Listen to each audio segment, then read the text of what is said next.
Panevėžio Ekrano pasiruošimas naujajam sezonui įgavo pagreitį.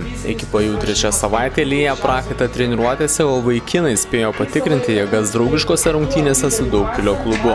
Tiesa, šiuo metu dalis ekraniečių su Lietuvos jaunimo iki 21 metų rinktinė išvyko į tarptautinį Sandraugos taurės turnyrą.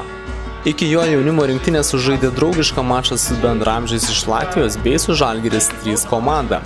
Abiejose rungtynėse įvarčiais pasižymėjo Tomas Salamonavičius ir Martynas Dūda.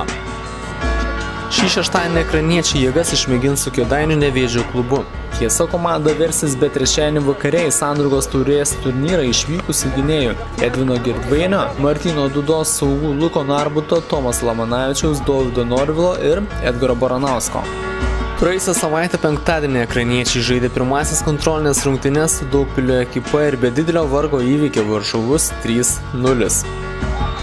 Pirmajame kėlinyje pasižymėjo peržiūroje esantis puolėjas Lukas Kochonauskas. Antroje mačo pusėje jis gražiu smūgiu į vartų kampą padvigubino persvarą. Mačo gale Edvardas Tamulevičius trečiojo įvarčiu įtvirtino ekraniečių pergalę.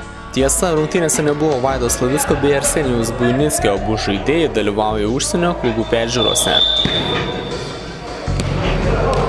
O šią savaitę Ekrano trenerių štabą papildė iš Brazilijos atskridęs Ekrano sirgaliams puikiai pažįstamas fizinio rengimo treneris Leonardo Iparagirė. Jis talkins vyriausiajam treneriui Valdui Dambrauskui bei jaunimo ekipos strategui Mariui Skinderiui.